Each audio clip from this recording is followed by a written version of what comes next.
नमस्कार, मैं खुशी। हम ज्योतिष की प्रारंभिक कक्षा आरंभ कर चुके हैं जिसमें हमने कई सारे टॉपिक्स कवर कर लिए। लेकिन ज्योतिष में एक बहुत ही मुख्य टॉपिक है, हिंदू धर्म में एक बहुत ही मुख्य टॉपिक है पुनर्जन्म।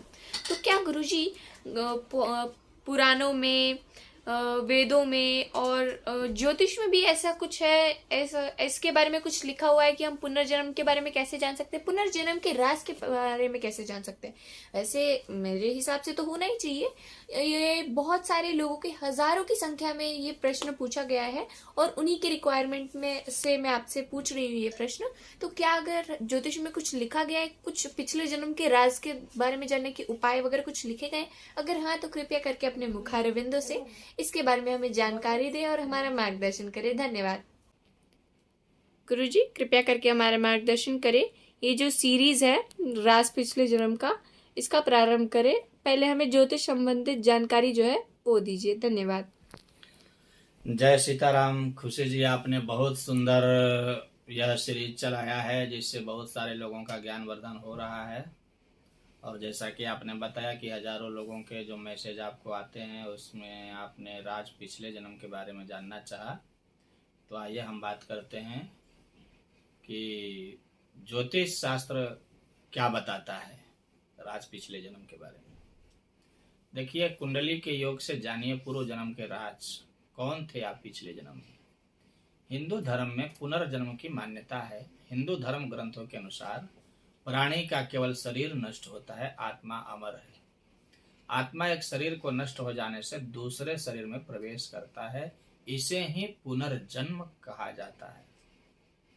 पुनर्जन्म की सिद्धांत को लेकर सभी के मन में यह जानने का जिज्ञासा अवश्य ही रहती है कि पूर्व जन्म में वे क्या थे। साथ ही ये भी जानना चाहते हैं कि वर्तमान में शरीर की मृत्यु हो जाने पर इस आत्मा का क्या होगा। भारतीय ज्योतिष में इस विषय पर काफी शोध किया गया है। इसके अनुसार किसी भी व्यक्ति की कुंडली देख करके उसके पूर्व जन्म और मृत्यु के बाद आत्मा की गति के बारे में जाना जा सकता है। ज्योतिष के अनुसार शिशु जिस समय जन्म लेता है उस समय, स्थान और तिथि को देख करके उसकी जन्म कुंडली बनाई जाती है। उस समय के ग्रहों की स्थिति के अध्ययन के फलस्वरूप यह जाना जा सकता है कि बालक किस योनि से आया है और मृत्यु के बाद उसकी क्या गति होगी। आगे इस संबंध में कुछ विशेष योग बताए जा रहे हैं। जन्म पूर्व योनि विचार। जिस व्यक्ति की कुंडली में 4 या इससे अधिक ग्रह उच्च राशि के अथवा स्व राशि के हों तो उस व्यक्ति के उत्तम योनि भोग करके यहाँ पे जन्म लिया है, ऐसा पहला बिंदु है। जब दूसरे बिंदु के बारे में जानना चाहेंगे तो लग्न में उच्च राशि का यदि चंद्रमा हो तो ऐसा व्यक्ति पूर्व जन्म में योग्य वणिक यानी व्यापारी था, ऐसा मानना चाहिए। तीसरी बिंदु की तरफ जब आप ध्यान देंगे तो लग्नस्थ गुरु इस बात का सूचक है कि जन्म लेने वाला पूर्व जन्म में वेद पाठी ब्राह्मण था। यदि जन्म कुंडली में कहीं भी उच्च का गुरु होकर लग्न को देख रहा हो तो बालक पूर्व जन्म में धर्मात्मा, सद्गुणी एवं विवेकशील साधु अथवा तपस्वी था, ऐसा मानना चाहिए। जब चौथे बिंदु की तरफ आप जाते हैं तो जन्म कुंडली में सूर्य 6वें भाव में हो, 8वें या 12वें भाव में हो अथवा तुला राशि का हो तो व्यक्ति पूर्व जन्म में भ्रष्ट जीवन व्यतीत करने वाला था, ऐसा मानना चाहिए। 5वां बिंदु, लग्न या सप्तम भाव में यदि शुक्र हो तो जातक पूर्व जन्म में राजा अथवा सेठ था या जीवन के सभी सुख भोगने वाला था, ऐसा समझना चाहिए। 6वां बिंदु, लग्न एकादश सप्तम भाव चौथे भाव में शनि इस बात का सूचक है कि व्यक्ति पूर्व जन्म में शूद्र परिवार से संबंधित था एवं पापपूर्ण कार्य में लिप्त था। लग्न में, एकादश में, सप्तम में या चौथे में, इस बात को आप पॉइंट ध्यान से देंगे कि प्रथम भाव में, 11वें भाव में, 7वें भाव में या चौथे भाव में यदि शनि बैठा हो किसी भी व्यक्ति की कुंडली में, किसी भी लग्न की कुंडली में, तो वह व्यक्ति पूर्व जन्म में शूद्र परिवार से था और पाप पूर्ण कार्य किया था, ये समझना चाहिए। यदि लग्न या सप्तम भाव में राहु हो तो व्यक्ति की पूर्व मृत्यु स्वाभाविक रूप से नहीं हुई। यदि लग्न में सप्तम में राहु हो या फिर सप्तम भाव में राहु हो तो इस व्यक्ति की मृत्यु स्वाभाविक रूप से नहीं हुई थी अथवा उसकी अकाल मृत्यु हुई हो। 4 या इससे अधिक ग्रह जन्म कुंडली में यदि नीच राशि के हो तो ऐसे व्यक्ति ने पूर्व जन्म में निश्चय ही आत्महत्या की होगी, ऐसा मानना चाहिए। ये 8वां बिंदु है। कुंडली में स्थित लग्नस्थ बुध स्पष्ट करता है कि व्यक्ति पूर्व जन्म में वणिक पुत्र था।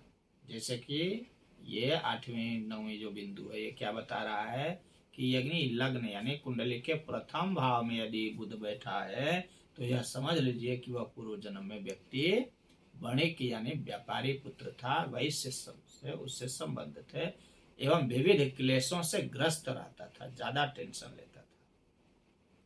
10वां बिंदु की तरफ जब आप बढ़ेंगे तो सप्तम भाव या 6वें भाव या 10वें भाव में यदि मंगल है, यह स्थिति जो है स्पष्ट करती है कि व्यक्ति पूर्व जन्म में क्रोधी स्वभाव का था तथा कई लोग इससे पीड़ित रहते थे। शुभ 11वां बिंदु जब आप ध्यान देंगे तो गुरु शुभ ग्रहों से दृष्ट हो या पंचम भाव में या 9वें भाव में हो तो जातक पूर्व जन्म में सन्यासी था, ऐसा मानना चाहिए।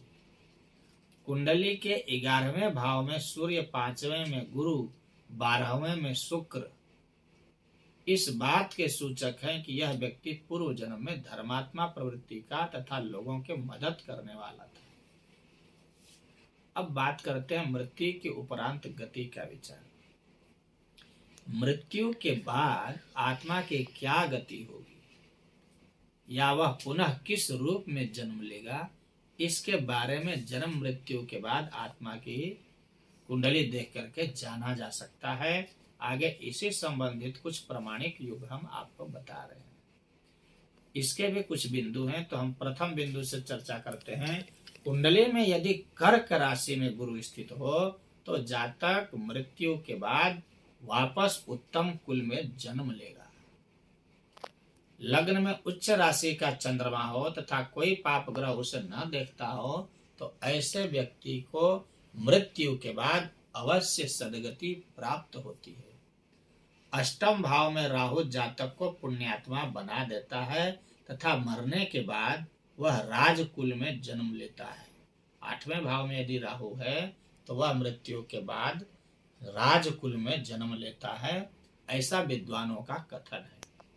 अष्टम भाव पर मंगल की दृष्टि हो तथा लग्नस्थ मंगल नीच शनि की दृष्टि हो तो जातक रौरव नामक नरक भोगता है। अष्टमस्थ शुक्र गुरु की दृष्टि हो तो जातक मृत्यु के बाद वैश्य कुल में जन्म लेता है। अष्टम भाव मंगल और शनि इन दोनों ग्रहों की पूर्ण दृष्टि हो तो जातक की अकाल मृत्यु होती है। इस बात को ध्यान से देंगे कि 8वें भाव में मंगल या शनि इन दोनों ग्रहों की पूर्ण दृष्टि हो, इसकी मंगल की दृष्टि हो और शनि की दृष्टि हो। पूर्ण दृष्टि किसको कहते हैं? अपने से 7वें भाव। 7वें भाव का मतलब कि शनि या मंगल दोनों यदि कहाँ बैठे होंगे? दूसरे भाव में बैठे होंगे तो पूरी दृष्टि इनकी 8वें पे जाएगी। तो ऐसा व्यक्ति जो रहेगा उसकी अकाल मृत्यु होती है। अष्टम भाव पर शुभ अथवा अशुभ किसी भी प्रकार के ग्रह की दृष्टि न हो और न अष्टम भाव में कोई ग्रह की स्थित हो तो जातक ब्रह्म लोक को प्राप्त करता है।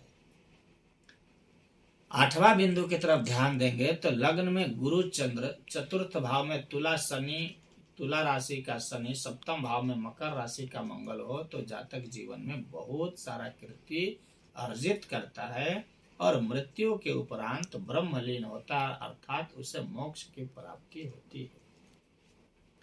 लग्न में उच्च का गुरु चंद्र की पूर्ण दृष्टि से देख रहा हो एवं अष्टम स्थान में ग्रहों से रिक्त हो तो जातक जीवन में सैकड़ों धार्मिक कार्य करता है तथा प्रबल पुण्यात्मा एवं मृत्यु के बाद वह सदगति प्राप्त करता है। अब हम चर्चा करेंगे कुछ विशेष योग के बारे में। 12वां भाव शनि, राहु या केतु से यदि युक्त हो, फिर अष्टमेश कुंडली के 8वें भाव का स्वामी से युक्त हो अथवा षष्ठेश 6ठे भाव का स्वामी से दृष्ट हो, तो मरने के बाद अनेक जो है नरक भोगने पड़ेंगे, ऐसा भी समझना चाहिए। गुरु लग्न में हो, शुक्र 7म भाव में हो, कन्या राशि का चंद्रमा हो एवं धनु लग्न मेष का नवांश हो, तो जातक मृत्यु के बाद परम पद को प्राप्त करता है। अष्टम भाव का गुरु, शुक्र और चंद्र ये तीनों ग्रह देखते हों, तो जातक मृत्यु के बाद श्री कृष्ण के चरणों में स्थान प्राप्त करता है। अब हम बात करेंगे पिछला जन्म जानने के 8 जो है अलग अलग तरीके, जो हम अगले भाग में चर्चा करेंगे। जय सीताराम। जय सीताराम। अगर आपको यह वीडियो अच्छी लगी एवं अगर आप जो जानकारी ढूंढ रहे थे उसके बारे में आपको जानकारी मिल गई, तो कृपया करके इस वीडियो को लाइक, सब्सक्राइब एवं शेयर करें। धन्यवाद।